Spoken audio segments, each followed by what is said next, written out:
and Toronto thing, so I'll just start from the beginning with that, and we can wrap up on that and be good to go. Okay. Make sure we still sound Yeah. all right. Yeah.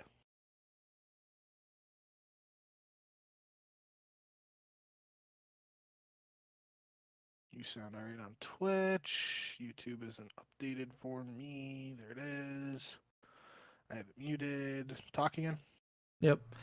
I'm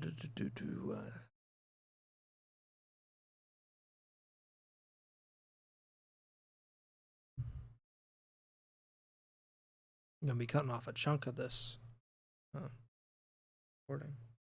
I can read 2 recordings now. All right. Yeah, YouTube's fine too. You want me to just go? Yeah, just pick up wherever you want to leave Okay. off, and I can cut it together. Yep. 3, 2. So for Toronto, the previous or earlier in the offseason rumor, report, however you want to phrase it, potential situation where Kenny Draza and Abizi joined Toronto to play alongside Joe DeCeves. I actually really liked that roster. It feels like from a financial standpoint that might have been a roster that was more expensive than what Toronto has historically been willing to pay, or just in recent years been willing to pay, as exemplified from last offseason, where they weren't willing to keep the roster together of Kleenex, Insight, Scrap, and Envoy, and obviously that led to Envoy and Scrap going to LAT. You all know that. So yeah, end of the day, I did think, that would have been Kenny Draza, Abizi, and Joe DeCeves. It felt like we've talked about it before. Abizi and Joe DeCeves playing together felt like that's something they wanted to do. They're pretty good friends. And I felt like as a duo, they'd work well together too. Kenny and Draza obviously have that father-son relationship that they've joked about before, and they have the historical success with LATs previously. So that would have basically been like 2 duos coming together on Toronto. I really would have liked that team on paper. Would have felt weird for Kleenex to have been left out of that. And, we even had that thing last episode where we were talking about like Kleenex saying he's, feels weird about not wearing an ultra jersey anymore. Seemingly that's because they're now going to be Toronto Koi. But in a world where that roster came together and Kleenex was on the outside looking in, would have been interesting to see how that played out. But now, from everything we've heard, feels like it's going to be Joe DeCeves, ReeaL, Kleenex, looking for one, potentially Ghosty, but end of the day, that looking for one, if it is those 3 players, they got to get a really solid AR player. Not entirely sure who that would be, but I'm interested to see what this roster will look at like when it's all said and done. Yeah, just a really tough question to answer for them because there aren't that many great AR players on the market that aren't already seemingly going to another roster. Like obviously Cellium would be great, but he's going to Vegas. And there are a bunch of other, if Ghosty is, like you said, he signed the letter of intent, however that works out. If he goes to Gentlemates, yeah, just that idea that obviously really hurts because they need an AR player. Like that's obviously like the only thing that could really make or break this roster. And there's just not that many that are out there that really fit with the caliber of roster that that trio would have. But like that's a super important role. You can't just overlook it. I don't know if like Geo would be an option just because he's out there. He obviously is very talented. There's a lot of criticism of him, and he hasn't had the team success. So there's always going to be that kind of hesitance in some way of like, well, maybe he's just not a team player and he's not going to help us win. So I don't know what the deal is there, if it makes actual sense for them or whatever. But I think there's some options. There's just not that many of them, which is unfortunate for Toronto for how they build this roster. One thing I just thought about that as a result of this whole ReeaL and Miami situation is maybe this is a case where Toronto's looking ahead a little bit, and obviously that's a little risky. So I don't think it's the case because in terms of Joe being a hot commodity this offseason, if they don't sign him to some sort of extension, he's a free agent next season. Um, is this a situation where if Toronto's looking for AR players, maybe ReeaL is able to recruit Rencor or Super from Miami next offseason, and where we get like a little bit of a Heretics migration to Toronto, and that would fuel more narratives too. But I think that's jumping the gun a little bit. Yeah, I mean, I did think about like what if Vancouver goes to Toronto, but then Miami's never going to go along with that. Like, no matter Yeah, if they got this massive buyout, they would just say, "Screw yourselves! Like, we're cool over here." So it's just one of those situations. Like, it makes a ton of sense. I'm sure it would make. I'm sure Rancor would love it. You know, just from like the competitive aspect of like I'm going to this team that has like a real chance to compete for championships next year, but my organization is never going to let me out of it, like in a million years. And I mean, that's just how it goes. Like that's, you know, I'm sure there's a lot of that going on in the CDL. Like, you know, FaZe is probably not going to be selling a lot of their players to Optic and LAT just because, you know, for different reasons, but they don't want to give these contenders or their direct competitors something to kind of toot their horn about. So we've gone through most we've gone through most of the league at this point. We're getting close. We're well over an hour, I think, now at this point. But Gentlemates is kind of like the last big conversation, I think, because we look at Cloud9, they've basically just overhauled, like they've just said, okay, like we're done with this roster, we're resetting, which is unsurprising. I think the only big surprise probably was Gwyn because he came in for Esports World Cup. We thought, okay, maybe there is like a path, and maybe there still is, but maybe Gwyn could move forward with the C9 roster as kind of like they're building around him. Minnesota, they've kind of wiped their whole roster except for Estriel. Boston, we'll see what happens with Snoopy. That is like a really big domino for them. Obviously, the biggest domino, but Awakening is an unrestricted free agent. We haven't heard from Carolina. It would be shocking. Like it would just be shocking in general if they don't kind of blow it up or if they just don't go with the roster that they had kind of had planned for Esports World Cup before that fell apart. I don't see anything happening with Optic at all this offseason. Like that would be pretty stunning. Other than that, like Gentlemates is the thing because yep. you know they're in not in the same boat, but like kind of a dinging or whatever they call them. Like they're on an adjacent boat with Vegas where they could be like an unexpected player in free agency and kind of shake things up. Where it makes it more difficult for LAT and Optic and FaZe and Cloud9, etc., to really just like, you know, take all of these big free agents. As we mentioned, Ghosty has been linked to them as kind of like a potential option. There have been a lot of players linked to Gentlemates. How much will actually work out is that just kind of depends on.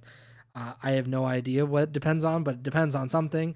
They are cleaning house. I think we talked about this on the last episode that they had pretty much decided like we're kind of done with this team and we don't really want anything to do with them. There was like a chance reportedly that Ojani was going to be kind of like lingering on that roster. That didn't really make a ton of sense at the time, and since then he is a free agent. Potential targets for the Gentlemates, according to reports: Abizi, Draza, Ghosty, Joe, Neptune, Nasty. Pretty much any worthwhile free agent has been targeted reportedly by the Gentlemates. Obviously, if Abizi and Joe and Draza and all these other players go elsewhere, that doesn't leave them with too many options. But I do think it would be interesting if they're able to get that Vancouver, the leftover, so to speak, even though Neptune and Nasty are both great players. If they were able to get that in their team, if they're able to get Ghosty, I think that would be very interesting. That would set them up for a very, honestly, a great offseason for this team. What do you think of the potential stuff that Gentlemates could be doing as they try to completely distance themselves from what happened in 2025? Yeah. For starters, the initial rumblings at the beginning of RosterMania were pretty funny. There's this whole thing where like Gentlemates fans were going in Joe Deceives Twitch chat and they were spamming hashtag M8win Gotaga even rated him with a bunch of viewers, rated Joe Deceives, and then I don't know if it was the Adam guy from Toronto, but somebody from Toronto or Koi rated Joe Deceives like right after Gotaga did. That whole interaction was pretty funny. But and like Gentlemates fans have been doing uh, like Photoshop jersey swaps for like Joe Deceives, Abizi, Draza. I saw. I can't remember if there was a ghosty one, but there's been a lot of funny interactions, I'll say, out of that whole situation at start. But from what we're hearing now, it seems like none of those guys are going to end up being Gentlemates players for this upcoming season. Feels like it's another situation where Gentlemates is in the running and in the bidding for some of these top, quote unquote, top free agents or available players. Uh, and they're in the running, but they're just not going to be able to cross the finish line, and they're going to have to move on to another plan. But that being said, this current report of potentially being Ghosty, Neptune, Nasty, and Envoy, That's nice. I actually really like this roster. Yeah. I think Neptune and Envoy working together, that really I feel like that's like a pretty good sub duo in the sense of like that this would really be like a prove it opportunity for Neptune in the sense of like he came into the Surge last year and he was able to be a star, but now he'll be if he is playing alongside Envoy. Envoy is like that perfect complementary SMG to potentially elevate Neptune to the next level. With Ghosty and Nasty as an AR duo, I like that potential slaying power. It could be questioned, but this comes full circle with that whole Ghosty thing that I've really talked about for these last couple years. The cycle for Ghosty has been superstar dropping massive numbers in challengers, slaying numbers, gets picked up by Optic, becomes like a quote unquote role player, does the OBJ work, doesn't have to drop massive slaying numbers, goes to LAT in that rebuild year, becomes an all-star caliber player, dropping massive numbers. Then the super team comes in, he goes back into being able to fill that role playing opportunity when he's got the MVPs around him. He doesn't have to drop the numbers, so maybe people are forgetting he has that in his back pocket. And this year becomes another opportunity in the cycle for him to step up in the slaying department and be that superstar slayer on this team alongside Neptune. Um, so that's my thinking with this team. I do think, in terms of like, a hierarchy for all these teams that we've listed, these guys would be like one of those top teams that's not in the like S tier or A tier. They'd be like the top team outside of A or S tier, in my opinion. Um, but I think this would be a squad that has a lot of potential, really good fundamentals, and really good comms, especially with Ghosty and Envoy. And I think that's really important, especially for a team like this that doesn't, necessarily have a guy who's like, a quote unquote superstar uh, in terms of like contract offers and buyouts that we're hearing and all that stuff. So yeah, I think this is a situation. If this is the roster that comes together for Gentlemates, um, I'd be pretty excited to see how it plays out for them. A lot of components to this team that I am interested in. But the ghosty element does seem to be a little tricky right now. By the next time we do an Ego Chall, it's very possible we're talking about ghosty on another team, whether it is Toronto or Vegas. So it feels like he's the one that's like up in the air the most. And that could be another major domino that triggers a whole different set of moves, and everything we've talked about for the last hour plus doesn't mean anything.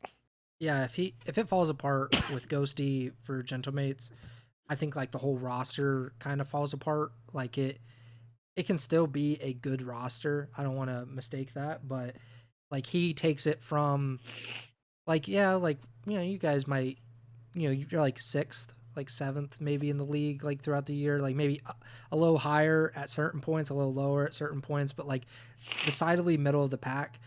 To with Ghosty, you can actually beat some of these top teams, like, and it doesn't seem unrealistic. I would like right now, if Ghosty, Neptune, Nasty, Envoy, if that's their roster and they lock it in, like I can't decidedly say that FaZe will be better than them. I can say that Optic should be better because they just won the world championship, LA Thieves, because that would obviously take Coasty off the table. Then if they go with Kenny, I think they could beat LA Thieves, like not like on a consistent basis probably, but I mean actually if they're continuing LAG's magic, then they will beat LAT very consistently. But like then everybody else, I think there's not that strong of rosters across the board at the moment. And that would also leave Toronto without an AR player, and that who knows how they fill that role. So they actually could be like a top 4 team right out of the gate if this is the roster. It just depends on if this will be the roster, and specifically if Ghosty will be a part of this roster. So I think it's an interesting scenario. I would love for them to be competitive. I also think this is just like the natural landing spot for Rambo Ray. This feels like the team, like he would be going to a French organization. He's French Canadian, obviously. He speaks French or French Canadian, and like he knows half of this roster very, very well. I assume he knows Ghosty. Like, I don't know how well. I don't think they overlapped like that much I'm trying that to year. Think of the whole bowling saga. Yeah, like they know each other, I'm sure. I don't know like how much they actually work together. I'm sure he and Envoy know each other to an extent. They haven't worked together, but that kind of bridges the gap though, because Ghosty and Envoy just played together. Nasty and Neptune just played together. So like they have chemistry with at least one person on the roster. I think that just helps in general in forming the overall team chemistry. If you bring in Rambo, like he was able to do something with Vancouver. Like if you don't give him any credit, I guess, like then whatever. But that team just finished second at Esports World Cup and champs. They went to basically all of the grand finals they could without winning this season. So like he fits like a glove, it seems like, with this roster. I'm very excited if Gentlemates is able to make this their team, but it feels like there's a long way to go, and there's a lot of ifs, ands, and buts with this RosterMania in general. Yep. I don't remember. I think VOs is confirmed as like the quote unquote head of Call of Duty or whatever for Gentlemates, but I know there was the report of Mayhem joining for EWC. I just don't know if he was like signed beforehand or for longer, or if that was only an EWC thing. Yeah. I mean that also changes if it's VOs. We haven't seen him with any kind of resources. Like he put together a pretty talented roster for the time with like Estriel in whatever that was 2023, but like he didn't have the resources, of course, to make a championship level roster, and maybe that changes the calculus for him and how he approaches roster construction. The other stuff, as we talked about, C9, they have cleared house. There's nobody left on that team. Accuracy's out as head coach, so they have like they're like an open book right now. I don't know if they actually are planning to spend anything, if they're just going to be like, well, this isn't the off season for us. We'll try again next year. I don't know, like that. They don't seem like they have like a great avenue. Minnesota is kind of in the same boat. They all of them are free agents except Estriel, which he might be a free agent at some point, but as of now, it's like unknown what he's going to do. They don't really have like a clear path to being much better next year. Boston is very interesting because we said Big Wake, free agent. Snoopy, who the hell knows what happens with him, but if he's gone, like, I mean, they don't really have a path to anything next year. Like he's the key to whatever success they want, and they squeaked into champs this year, and then obviously had the tournament of their lives at champs. I did see, I don't know if you saw this, like people clowning on them because they did like a behind the scenes video and how they were saying like they were kind of laughing about how bad Optic beat them. I think it was in the winners finals, and I think it was Purge talking about it like, okay, like what are we gonna do about that? And people were like, that's not what real competitors do. And I was like, well, I mean, they did beat the crap out of some of these other teams that would be quote unquote real competitors, right? Like they finished third at champs, and I think they did about as well as any team could be expected to do, considering they were a map away from getting to the grand finals of champs. I don't know if you saw that, but it was kind of ridiculous, the things that people say online. But that they don't really have a clear path anyway. Like even if they kept the roster, like they're still in the same position they are this year, and that is they're a fringe champs team. They're really gonna have to scratch and claw to get into champs, and I don't see that changing. Same with Carolina, same with Minnesota. Yeah, so I think the big thing with these other teams, especially, I'm gonna lump Surge in this group now too. Yeah, So that's true. Yeah. Surge, C9, Minnesota, and Carolina, really, because Boston does technically have players as far as we know right Yeah. now, at least some. But these other teams that are mostly squad wiped, as far as we know, that could throw a wrench in the plans, especially if Surge isn't able to lock in that omit roster. Uh, these other teams like C9, Minnesota, Carolina, maybe even Boston, trying to like scoop up one of those omit guys could completely derail the Surge plan to bring that roster in totality to the Surge squad. So that's something to keep an eye on there. The other thing is like these names at the bottom here, it really feels like these rosters aren't going to be solidified until that first group is solidified, like Vegas, LAT, Toronto, FaZe. Once those guys are actually locked and loaded, as far as we know, then I think we're going to start to hear moves from these other squads at the bottom. And based on what we're seeing right now, it feels like there are going to be some opportunities for some guys from challengers that maybe we haven't heard of, or haven't started a season in the CDL recently. There's also, looking at like C9, Gwyn and Kremp, Minnesota with Geo and Nero, even Estriel. Like it's possible that some of those guys are just like mixed and matched, and maybe it's a world where like Gwyn goes to Minnesota with Estriel, and then Geo and Kremp team up, and then Nero is on Boston again, or just for lack of a term, like some of these guys that are free agents and not being talked about, they might just be like spread out amongst some of these other teams. Um, so that I feel like that's the way RosterMania is going to play out. We got to wait for the top dogs to finalize their roster and everything, and then some of these other teams we haven't heard much from so far, they're going to be probably forming their roster a little bit closer to the actual release of the game.